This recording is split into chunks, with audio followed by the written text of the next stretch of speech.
versículo 1, por favor. Y es nuestra costumbre en esta congregación leer en pie nuestro texto, que es el que siempre usamos como base, para luego de ahí meditar en la Escritura el resto de los 55 minutos, una hora por lo general es lo que predicamos. Amén. ¿Listos? Dice la palabra así, hermanos: sométase toda persona a las autoridades superiores, porque no hay autoridad sino de parte de Dios, y las que hay por Dios han sido establecidas. Vamos a orar. Señor Jesús, gracias por este sermón, esta meditación que traemos esta noche. Gracias, Padre, por este tiempo. Qué hermoso fue estarte adorando, Señor, en una sola voz, en unidad, en tu casa, mientras declarábamos, Señor, con nuestras gargantas y con nuestros labios que te adoramos, que tú eres el Señor, que tú eres el Rey. Y, Señor, que todo esto sea verdaderamente un refrigerio espiritual para todas nuestras vidas, nuestros corazones, nuestro ser sea edificado, Señor, cada vez que nos reunimos en tu casa para escudriñar tu palabra. En el nombre de Jesús. Amén. ¿Siéntense, hermanos?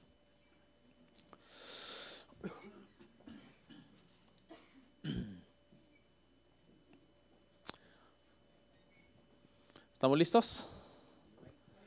La última vez que tuvimos un predicador invitado, nuestro hermano David Casas, que vino a predicar hace un par de meses ya casi, un mes, ¿no? Y algo, me dice, vino el 23 de diciembre, ¿no? Me dice: pastor, olvidé preguntarle cuánto tiempo es lo que los hermanos de la congregación están acostumbrados a oír, porque me dice, tengo un sermón un poco extenso. Entonces le dije, usualmente estamos acostumbrados a oír 55 minutos, una hora. Me dijo, qué bueno, porque así no tengo que editar mi sermón. Y me dio a entender el hermano como que estamos acostumbrados a oír un sermón un poco largo, porque en realidad quiero que sepa que hay iglesias que un sermón de una hora lo consideran eterno. Sí, en serio, porque hay congregaciones que creen, o predicadores que creen, que el sermón ideal debería de durar unos 25 minutos, más o menos, 25 minutos, para que las personas no se cansen, ¿no? Pero se imagina, hermano, ¿qué podemos hacer en 20 minutos, sinceramente, cuando nos dedicamos a estudiar la Biblia y a tratar de verdad escudriñar un versículo y analizarlo y ver otros versículos y analizar algunos puntos? 20 minutos no son nada. Algunas veces alcanza para la intro, para hacer una introducción de un sermón, ¿no? Pero hoy no va a ser tan largo, pero el día de hoy, hermanos, traigo un tema que quizás al principio no les suene muy espiritual, pero es un tema bíblico. Lo titulé así, Hacer América Grande Otra Vez, y le puse signos de interrogación para que no suene como que es mi idea, sino que vamos a cuestionar desde un punto de vista bíblico esta frase que se ha hecho popular en estos días, y entonces vamos a ver a la luz de la Biblia que al final podamos responder esa pregunta. ¿Podemos hacer América grande otra vez? Les quiero aclarar, hermanos, que el título suena un poco confuso, pero en ningún momento pretendo dar un sermón pro inmigrante.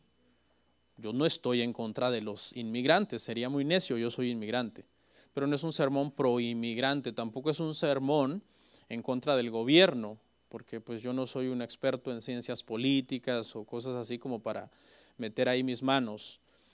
Pero el área donde yo me desempeño pues es el área bíblica, y el área bíblica habla, hermanos, del gobierno, habla de todo lo que tiene que ver con los reyes, presidentes, gobernadores, príncipes, jueces, etcétera. Y la Biblia tiene el mejor consejo con respecto a este tipo de cosas, ¿ok? Obviamente en el título pues aparece la palabra América, porque nosotros vivimos en Estados Unidos, pero igual se podría llamar hacer México grande, o hacer Colombia grande, o Italia o Francia. ¿Qué necesita una nación para de verdad ser grande?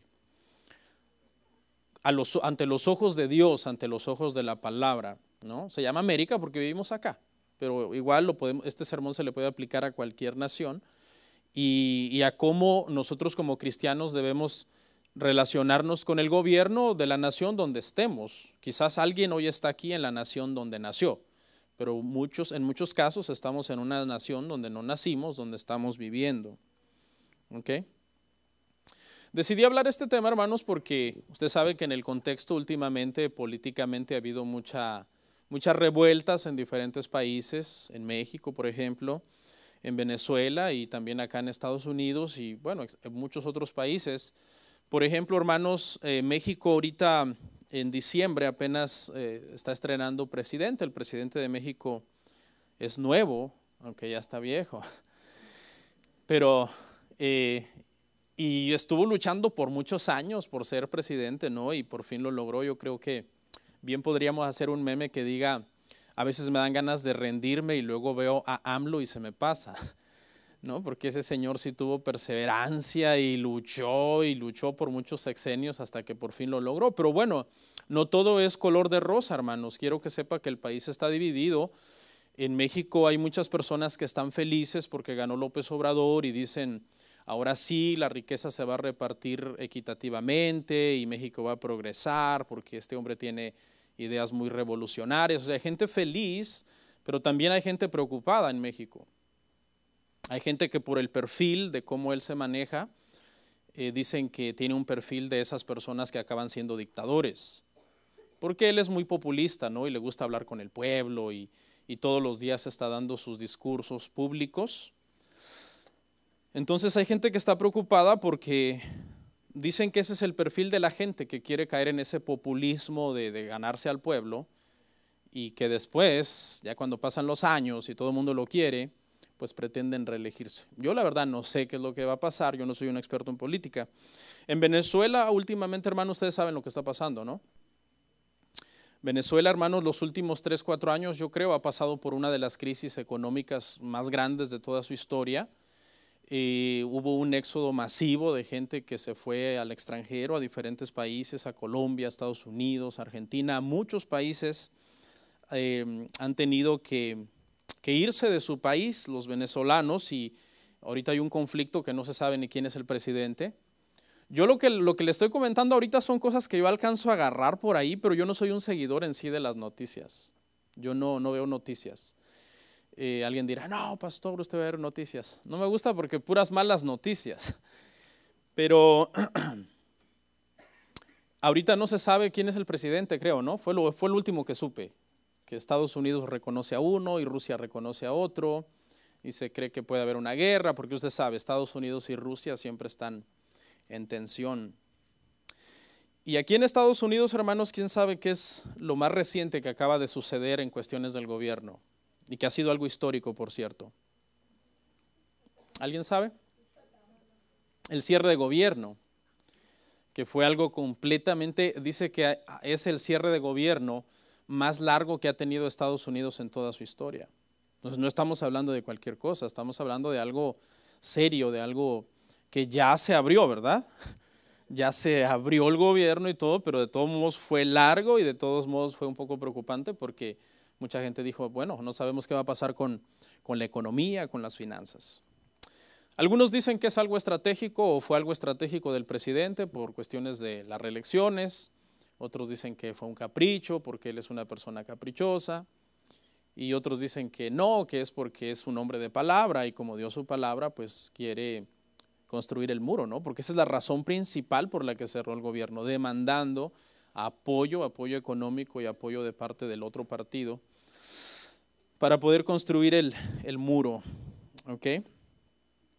De acuerdo con el presidente, el señor presidente Donald Trump, el muro es una de las cosas que él propone para hacer América grande otra vez, entre muchas otras cosas que ahorita las vamos a mencionar, ¿ok, hermanos?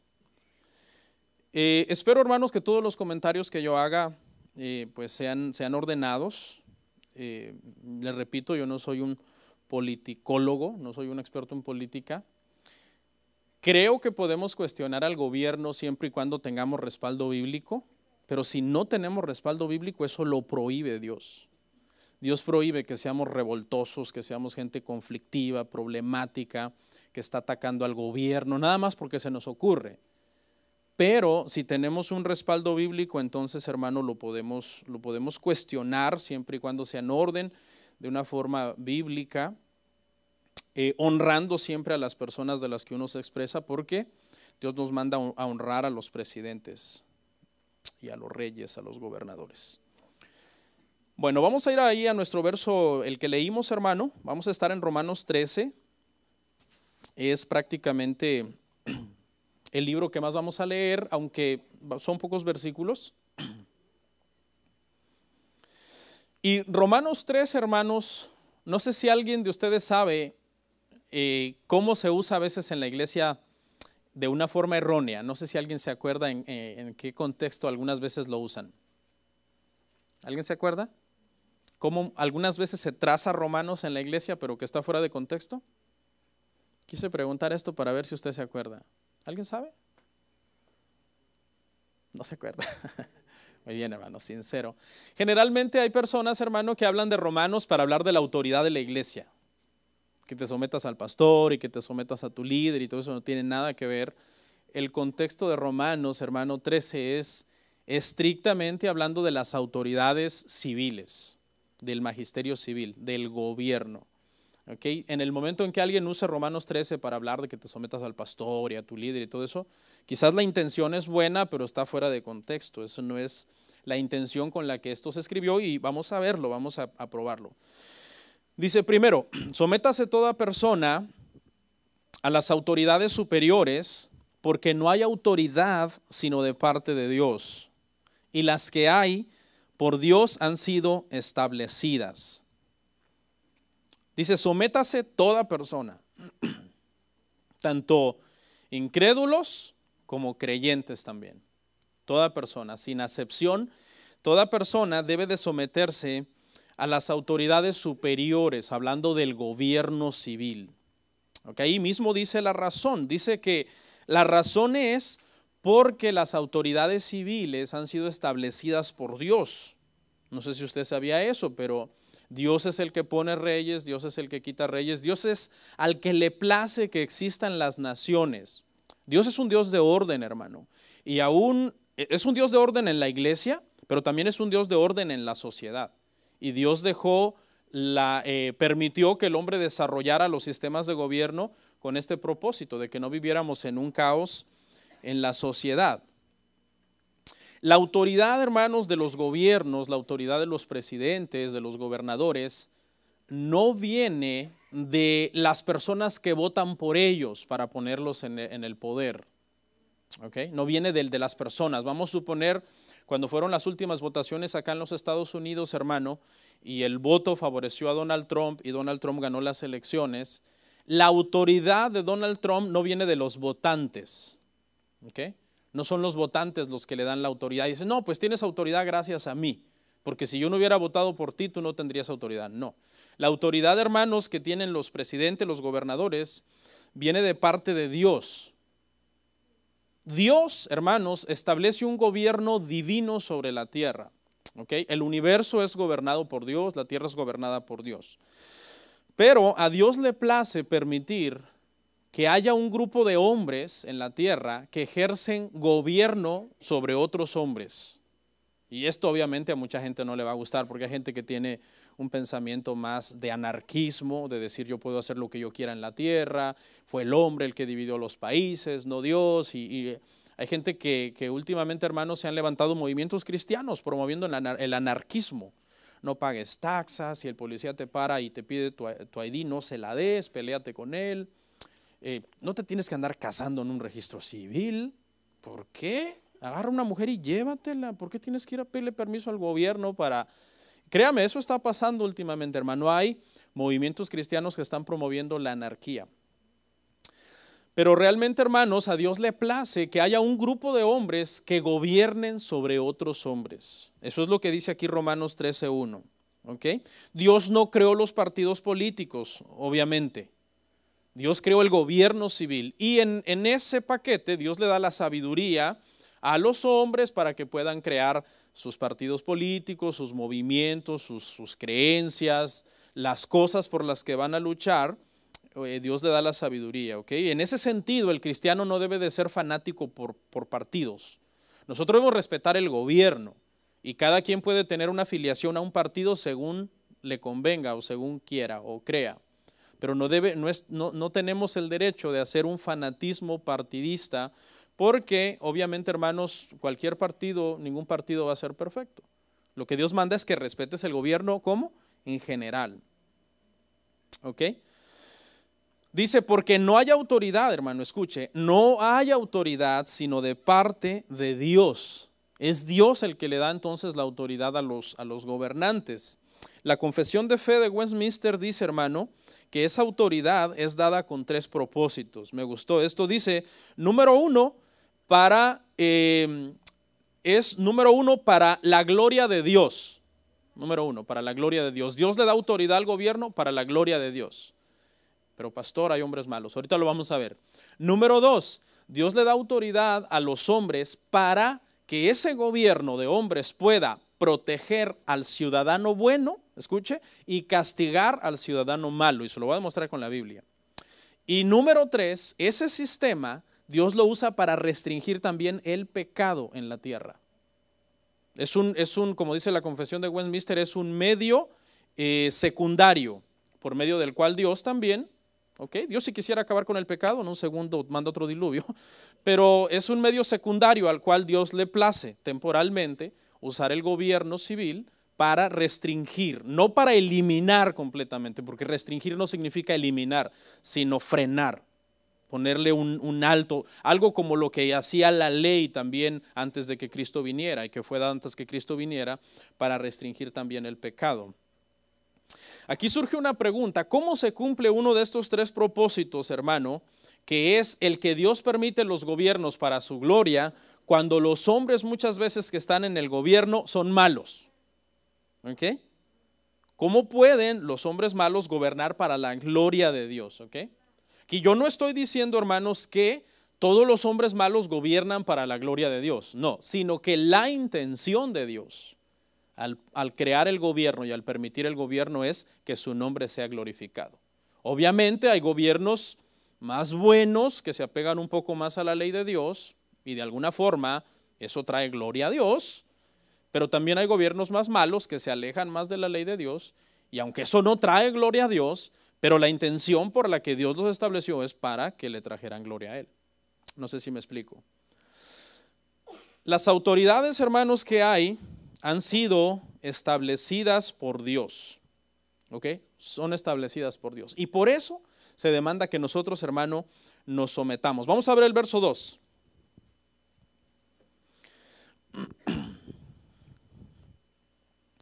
De modo que quien se opone a la autoridad, a lo establecido por Dios resiste. Y los que resisten acarrean condenación para sí mismos. Cuando usted se resiste a la autoridad civil, usted dice, hermanos, que eso no está bien. Obviamente, quiero aclarar acá que esto no significa que nosotros vamos a estar de acuerdo en todo con el gobierno, porque eso está prohibido más bien en la Biblia. Porque los apóstoles le dijeron a aquellos que los estaban juzgando que es mejor obedecer al hombre o obedecer a Dios. La Confesión de Fe de Westminster dice que cuando hay un conflicto entre el gobierno, o sea, siempre debes obedecer al gobierno y sus mandatos que son lícitos, siempre, bíblicamente. Pero cuando hay un conflicto entre las leyes del gobierno y la ley de Dios, porque son opuestas, es decir, el hombre que Dios puso a gobernar está yendo contra las leyes de Dios, siempre debes obedecer primero a Dios. ¿Okay? Entonces tenemos que entender esto que dice, quien se opone a la autoridad, a lo establecido por Dios resiste. Esto no significa que toda la vida vamos a obedecer ciegamente. Podemos protestar pacíficamente, manifestarnos pacíficamente contra las leyes que van en contra de las leyes de Dios, contra las leyes humanas que van en contra de las leyes de Dios. ¿Ok? Entonces, ¿a qué se refiere esto? ¿A qué se refiere cuando dice que trae condenación, alguien que resiste, dice, a la autoridad, a lo establecido por Dios? Esto se refiere a la gente mala. Se refiere a la gente mala, a la gente que por negligente, por perversa, por malvada, porque quiere hacer lo malo, quiere infringir y quebrantar las leyes. Ahí, hermano, la parte que dice que acarrean condenación no se refiere a condenación divina. O sea, ese verso no significa que cada vez que usted, por ejemplo, se pasa una luz roja, ¿ok? Y vamos a suponer que el policía no le vio. Eso no significa que un rayo le va a caer en la siguiente luz. Podría ser, ¿no? Pero Dios no se refiere a eso. Se refiere a que cuando tú quebrantas la ley, vas a traer castigo de parte de la ley. La misma ley, aquí es donde, hermano, se pone muy bueno, porque Dios autoriza, hermano, a la ley a castigar al hombre cuando quebranta la ley, aunque usted sea cristiano. Usted debe recibir castigo de parte de la ley. Mire, el verso 3 no lo aclara. El verso 3 nos lo aclara, Romanos 12:3. Porque los magistrados no están para infundir temor al que hace el bien, sino ¿a quién? Al malo.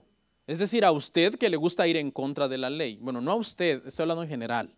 A los que les gusta ir en contra de la ley. Ahí es donde dice que los magistrados no están para infundir el temor al que hace el bien, sino al malo. ¿Quieres pues ¿Quieres pues no temer la autoridad? Haz lo bueno y tendrás alabanza de ella. ¿Okay? La autoridad está puesta para castigar, hermanos, a los malos. ¿Okay? Verso 4. ¿Por qué servidor de Dios para tu bien? Pero si haces lo malo, teme porque no en vano lleva la espada. Pues es servidor de Dios, vengador para castigar, ¿a quién? Al que hace lo malo. Dice que el gobierno, hermanos, fue puesto para nuestro bien. Son servidores de Dios para nuestro bien. Ya aprendimos que protege al buen ciudadano, la ley debe de proteger al buen ciudadano y castigar ¿a quién? Al ciudadano malo. Y eso produce, hermano, que la nación viva en orden. Usted se ha preguntado, hermano, por qué, por ejemplo, acá donde nosotros vivimos, América, ¿por qué hay tanto orden? ¿Por qué hay tanta, hermano, prosperidad? ¿Por qué hay tanto cuidado en todos los sentidos? Con esto no estoy diciendo que aquí no pasan cosas, que no hay matanzas, que no hay corrupción. Sí hay, pero no es al grado de maldad. El grado de impunidad, hermano, en nuestros países es tremendo. Impunidad es cuando alguien comete un delito y no paga por ese delito. Queda impune. Por ejemplo, en México, hermano, en otros países, hay gente que se dedica al sicariato, que se dedican a matar gente. Y esa gente nunca pagan, hermano, alguien los mata más bien en esa misma guerra en la que ellos están. Pero aquí es bien difícil que alguien mate, que alguien quiera hacer lo que quiera y que se salga con la suya. Sí se han dado casos, ¿no? Pero es muchísimo menos, hermano, el nivel de impunidad. Hay un orden, hermano, acá en este país. No estoy diciendo que es perfecto, pero mucho más marcado que en nuestro país. Creo que ya lo conté, pero una vez en mi país me tocó ver una escena donde como 4 o 5 policías estaban tratando de subir a un borrachito a una patrulla y no podían. Forcejeaba con ellos y se bajó y se les fue corriendo, hermano. Aquí un solo policía con que les diga a todos, están arrestados, se sientan ahí en la banqueta y me van a ir dando sus IDs uno por uno. Es bien raro que alguien se dispare y salga corriendo o quiera forcejear con el policía, sí pasa. Pero no es muy común, precisamente, hermanos, porque hay un orden. En este verso dice, hermano, que ahora es para nuestro bien, pero si nosotros queremos por la mala, entonces dice que Dios le dio al gobierno el poder de la espada. Dios permite, hermanos, que las autoridades, ya en nuestro contexto, hoy siglo XXI, estén armados. En aquel entonces, en los soldados romanos, ¿qué andaban? Una espada. Porque le está hablando a Roma, le está hablando a la iglesia en Roma. ¿Okay? Y los soldados romanos, de repente, no sé si usted ha visto una foto por ahí de un soldado romano de los tiempos de Cristo. Cómo se vestían, ¿no? Con sus guaraches por ahí, hasta por aquí, hasta el chamorro, y unas especies como de faldas, y una túnica primero, y una espada por aquí, que no era muy larga, era para luchar cuerpo a cuerpo. Pero hoy, hermano, los policías están armados, llevan armas. Y Si usted, hermano, no obedece a las autoridades, Dios permite que el policía saque la pistola. Y si usted quiere, por ejemplo, forcejear con él, nunca forceje con un policía. Nunca. Porque el policía está autorizado a matarlo si usted forcejea con él. Porque como él no sabe las intenciones que usted tiene, en lo que usted forcejea con él, él está pensando, le voy a ganar la pistola a este hombre porque si él me la gana, va a meter un tiro. Entonces los policías, si usted forcejea con él, ellos están autorizados a sacar su arma antes que usted se la quite a él y darle un balazo a usted. Es triste, ¿no? A veces vemos ese tipo de escenas, hermano, donde los policías matan gente y pues es muy lamentable, pero bíblicamente hay un versículo que respalda, que dice que les ha dado el poder de la espada. Porque si usted tuviera un hijo que es policía y ese hijo encañona a un delincuente que está con una pistola y le dice, y los encañona a los dos al mismo tiempo, ¿usted quién quiere que dispare primero? Pues obviamente la autoridad, ¿no? Lo justo sería que dispare primero la autoridad y todo eso, hermanos, es bíblico. ¿Okay? Y Dios lo permite. Así que ahí le va un consejo extra, no forceje con la policía. Los jóvenes que están creciendo y de repente se van al mundo, algunos lamentablemente, y quieren darse una vida de libertinaje y todo, y un día ya con unas copas encima o con alguna droga, no se vayan a poner a pelear con el policía, porque eso no está bien. Romanos 12:5.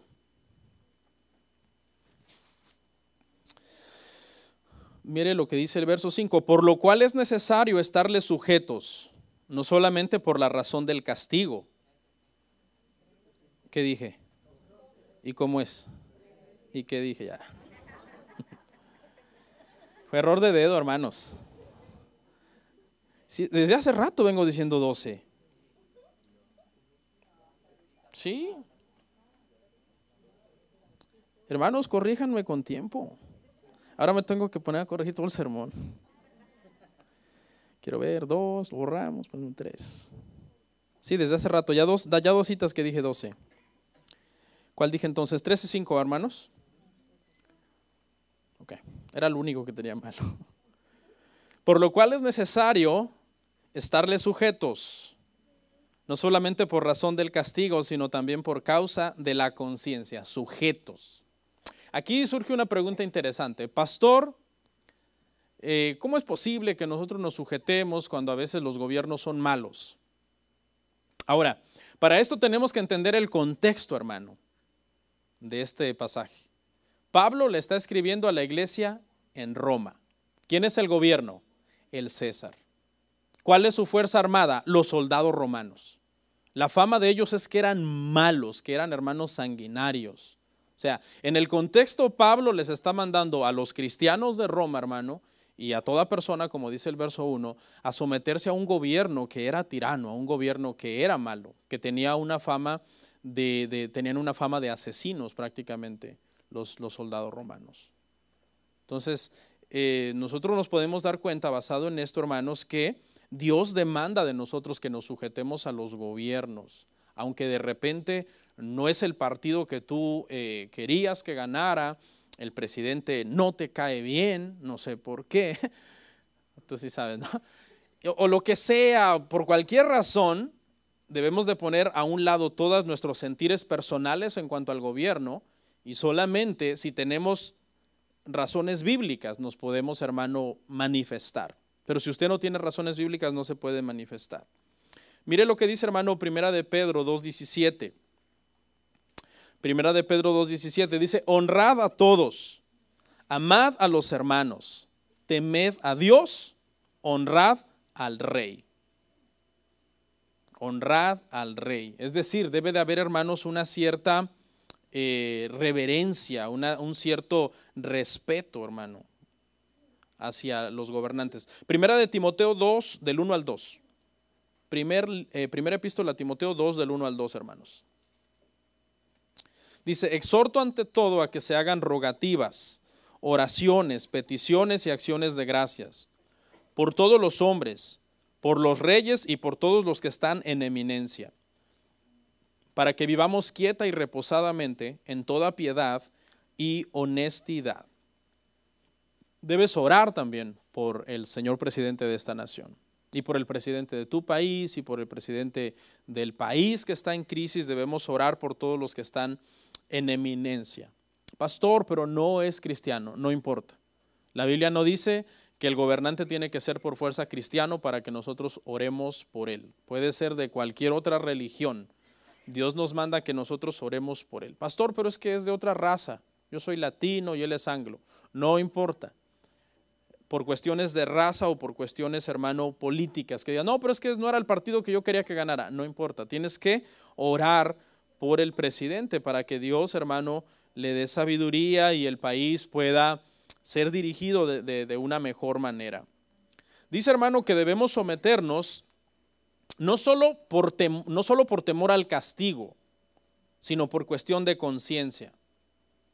Son dos cosas diferentes. Una cosa es que tú hagas las cosas, por ejemplo, voy a pagar mis impuestos porque si no el IRS me va a hacer una auditoría y yo no quisiera, pero tengo miedo a que me metan preso. O sea, no se trata de obedecer por temor al castigo, se trata de obedecer también por cuestión de conciencia. Hay que hacer las cosas bien porque eso es lo que Dios demanda. Eso es tener nuestra conciencia tranquila con Dios, nuestra conciencia en paz con Dios. Okay, vamos a suponer que un policía te detiene y tú sigues todas las instrucciones por temor a que te haga algo, ¿no? Y tú sigues todas las instrucciones, bien quietecito y todo. Pero después de que el policía se va, le dices una maldición. No sirve de nada, porque estás sujeto por temor al castigo, pero realmente tu conciencia está sucia. Delante de Dios tú proferiste una maldición en contra de esta autoridad. Muchas veces los latinos, hermanos, nos vemos tentados a tener expresiones así, porque a veces nos sentimos discriminados. Pero eso no es así. Mire lo que dice Éxodo 22, 28, hermanos. Éxodo 22, 28. Dice, no injuriarás a los jueces, ni maldecirás al príncipe de tu pueblo. No injuriarás a los jueces, ni maldecirás al príncipe de tu pueblo. Yo he escuchado lamentablemente a personas hablar mal de un juez, por ejemplo. No ahí, ¿verdad? Porque ahí también se edita. Sí, yes, your honor. No, pero ya cuando salen, este juez, que no sé qué, porque me vio que soy latino, y empiezan, hermano, a despotricar. O al presidente, por ejemplo, todo el mundo le ha puesto apodo al presidente. Y todos los memes que sacan de él. Y hay cristianos que le dan share. Sí, es cierto. Todo eso está prohibido en la Biblia. Porque dice, hermano, que no podemos injuriar ni maldecir al príncipe del pueblo, refiriéndose obviamente al gobernador, al rey. Yo algunas veces cuando oigo a alguien hablar así, mal de un presidente o mal de un juez o mal de la policía, me siento mal. Yo digo, eso es antibíblico. Y aún en pequeños detalles como esos, hermano, tenemos que honrar a Dios por cuestión de conciencia. De conciencia. Romanos 13, 6 y 7, los últimos dos versos de Romanos que vamos a ver hoy.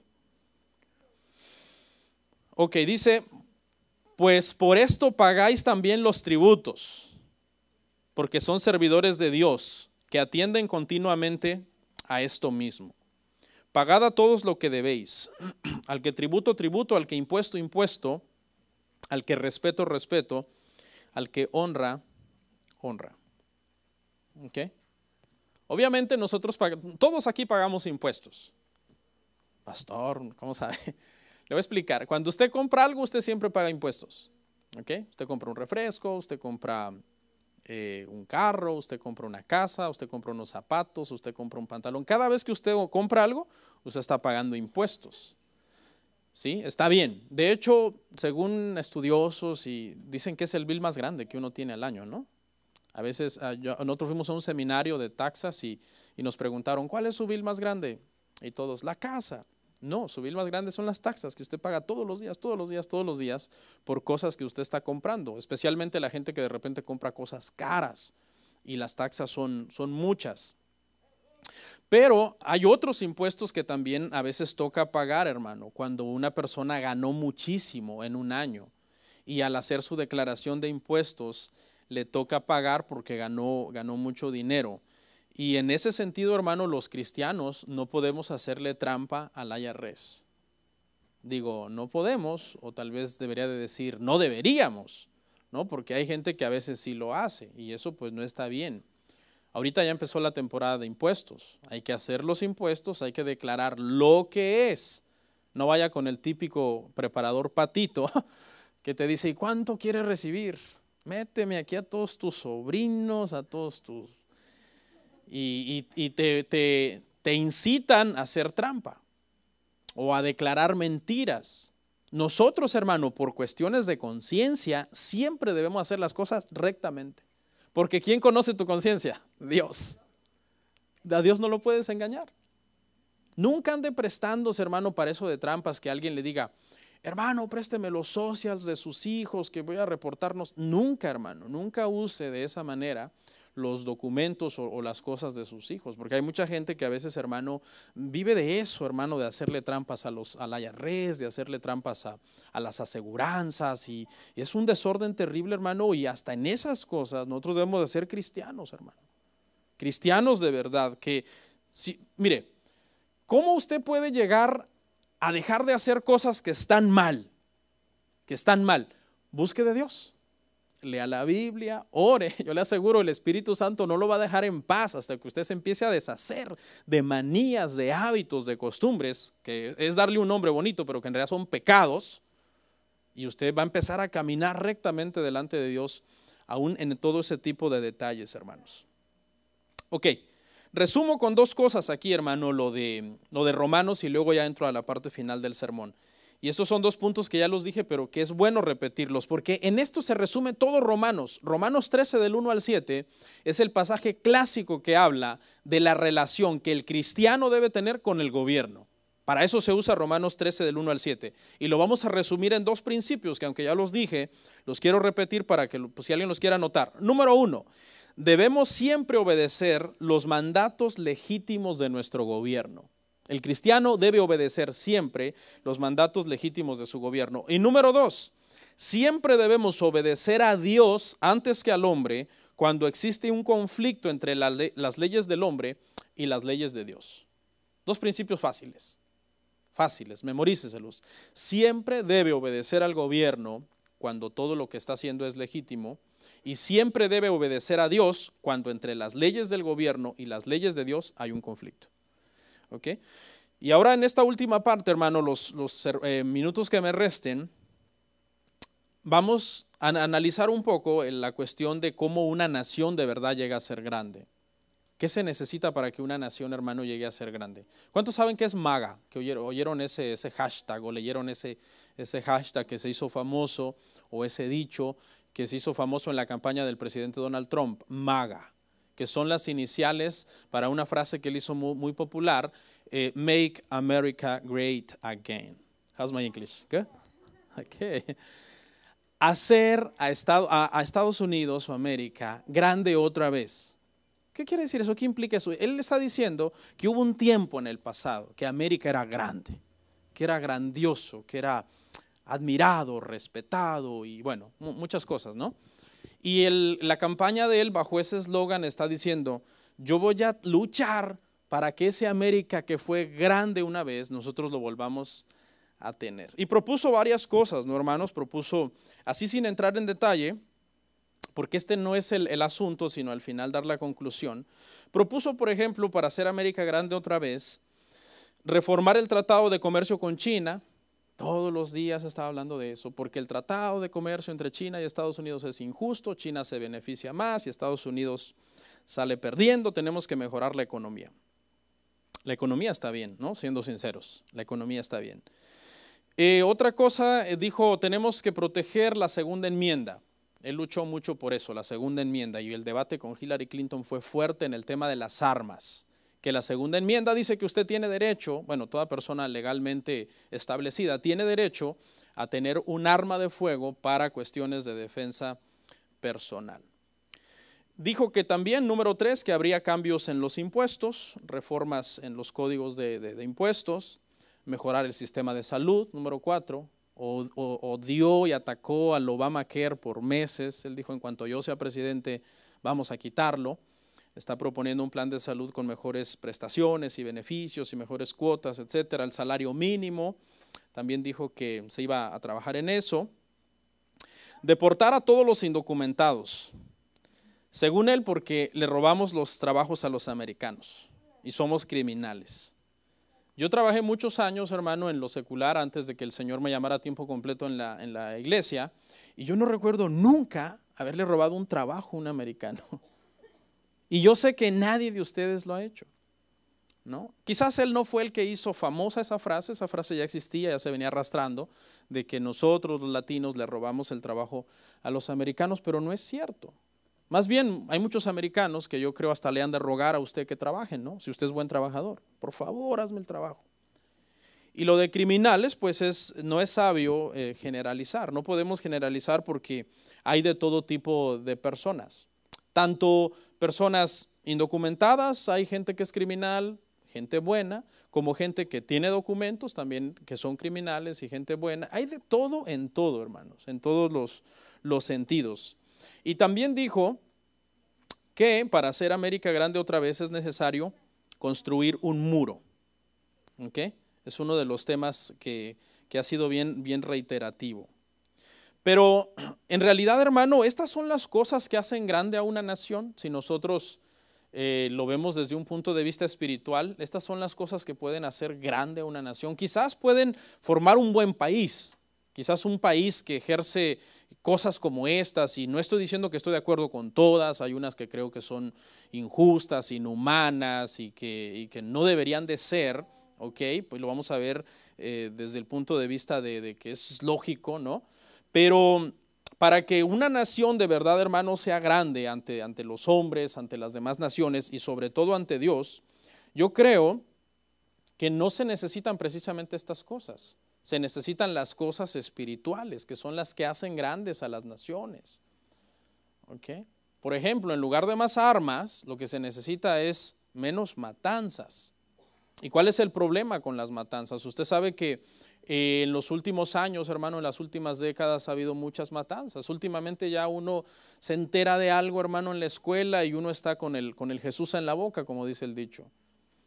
Hace unos meses atrás nos mandaron una carta a nosotros de la escuela de una de nuestras hijas que uno de los estudiantes había amenazado con hacer un atentado y uno anda, hermano, preocupado todos los días prácticamente. Ya no sabes, ya no estás mandando a la escuela a los niños, sino a un lugar que puede representar un peligro para ellos. ¿Qué es lo que hace falta para ser un país grande? ¿Que todos estemos armados? No necesariamente, yo no estoy en contra de las armas, ¿okay? Porque las armas es permitido, ¿okay? Es algo permitido. Mucha gente se asusta cuando yo digo esto, pero eso es bíblico. De hecho, la pena de muerte es mandada por Dios. La guerra es permitida por Dios. Mucha gente pacifista que dice, no, las guerras no deberían de existir. ¿Cómo es posible que estemos orando por las tropas para que vayan a matar gente? Es que no estamos orando necesariamente para que vayan a matar gente, estamos orando para que haya justicia en el mundo. Y muchas veces para que haya justicia en el mundo toca hacerle la guerra a los malvados. Eso es, cuando Jesús, ¿se acuerda que Jesús en una ocasión tuvo una conversación con un soldado? ¿Se acuerda? En Lucas. La conversación fue que los soldados le preguntaron a Jesús que qué podían hacer ellos para ser mejores. Él les dijo, ¿saben qué? Confórmense con su salario. Sean personas de bien. No les dijo, renuncien al ejército, eso es del diablo. No les dijo eso. Porque los armies y los ejércitos son necesarios, hermano, para cuidar la paz y la armonía del mundo y de los países. ¿Ok? ¿Se necesita un sistema de migración más rígido? Yo creo que no. Yo creo que lo que se necesita es un sistema de migración más justo. Bueno, yo estoy dando mi opinión, yo no soy un experto en política. No, pero yo creo que lo que se necesita es un sistema de migración más justo. Por ejemplo, últimamente, hermano, ha habido mucha gente que ha sufrido a causa de lo que ha pasado, por las cuestiones de las caravanas, y bueno, no me quiero meter ahí porque cada quien tiene su opinión, y yo solamente estoy dando mi opinión desde un punto de vista bíblico, pero realmente yo no soy una autoridad en esto, porque cuando hablamos de política, hermano, en la iglesia todos los hermanos son politicólogos, hermano. No, yo pienso que la primera enmienda, y luego a veces queremos hablar de una grande gama de conocimientos y escribimos hola sin H, entonces no tiene sentido, ¿no? Pero Los impuestos, por ejemplo, está bien que haya un sistema de impuestos, pero ¿es eso lo que hace grande a un país? ¿No sería mejor, hermano, que para hacer América grande otra vez se revirtieran las leyes que desde los 70 para acá se comenzaron a aprobar? Como por ejemplo, hermano, el aborto, el matrimonio entre personas del mismo sexo, que se revirtieran esas leyes, que se prohibieran esas leyes. Aunque se vaya contra todo el mundo y aunque se vaya contra toda la sociedad que piensa que esas leyes son buenas, pero lo importante es hacer una nación grande ante Dios. Y esto aplica para todas las naciones. Estamos hablando de Estados Unidos porque aquí vivimos, pero esto aplica, hermano, a todas las naciones. ¿Qué necesita una nación de verdad para ser grande ante Dios? No creo que se necesiten más hospitales o mejores médicos, pero sí sería bueno que los hospitales, para que la nación sea más grande, se negaran, por ejemplo, a practicar los abortos. Eso sería bueno, eso haría grande el país. Porque, según datos, hermano, acá en Estados Unidos, ¿usted sabe cuál es la principal causa de muerte? El aborto. El aborto es la principal causa de muerte. En el 2009, hermano, llegó a más de 1 millón de abortos.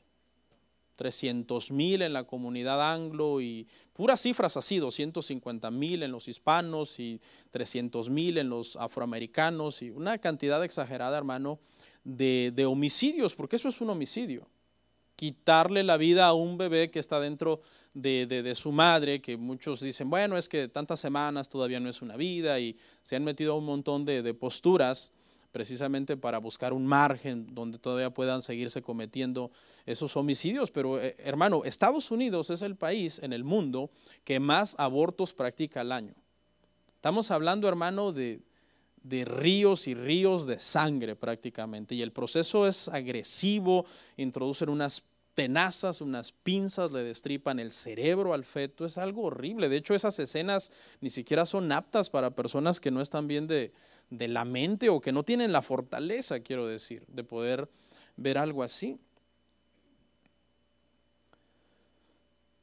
Creo que un gran país no es el que levanta una frontera o una barrera para dividirse de su vecino. Creo que un buen país o un gran país es el que tiene una buena relación con los demás países.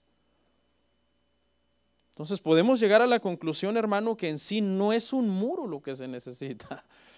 Yo no sé si lo van a hacer o no. Yo no estoy diciendo con esto, hermanos, no se va a hacer, voy a orar y lo voy a cancelar. Pues no, hermanos. Yo no sé si el muro se va a hacer, yo no sé si el muro no se va a hacer. Yo no sé eso. Pero lo que sí yo sé es que para que una gran nación, hermano, una nación sea grande ante los ojos de Dios, no se necesita un muro, se necesita ver por la moralidad del país. Porque la moralidad del país, cuando el país, hermano, cuando una nación, un país, un presidente dice, ok, vamos a honrar la ley de Dios, vamos a honrar lo que Dios dice.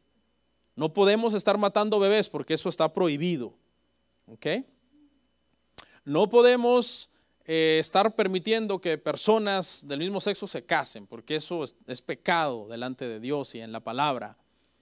Es entonces cuando la nación, hermanos, comienza a ser grande. No podemos discriminar. ¿Ok? Porque todos somos hechos a imagen y semejanza de Dios. Luchemos contra la droga, luchemos contra las adicciones. Erradiquemos la prostitución. Esas son las cosas que verdaderamente hacen grande a América. Y no solamente a América, hermanos, a cualquier nación, porque la grandeza de una nación está en el temor de Dios. Dios permite que haya reyes, Dios permite que haya gobernadores, les dio autoridad a los magistrados, pero en el momento en que estos hermanos se alejan de Dios, es en ese momento que el mundo y todas las naciones pues se vuelven, hermanos, a un caos. Entonces empecemos nosotros, hermano. Empecemos nosotros por hacer bien las cosas desde nuestra casa, educando y creando correctamente a nuestros hijos, máxime nosotros que somos cristianos. ¿Qué educación le estás dando a tu hijo? ¿Una educación secular? Sí, porque los mandamos a la escuela, ¿no? No les podemos dar educación en nuestra casa de cuestiones de ciencia, pero formación cristiana nosotros tenemos que dársela, hermanos. Darles valores a nuestros hijos, principios, temor de Dios, para que, dice la Biblia, que aunque sean viejos, ahí va a estar el conocimiento, ahí va a estar el temor de Dios en sus vidas. Entonces, no es necesario inventar leyes, es decir, ¿qué leyes podremos inventar para que el país sea más grande? Es necesario revisar las leyes y que se apeguen a las leyes que ya están, que son leyes perfectas, que es la ley de Dios. Amén. Vamos a orar.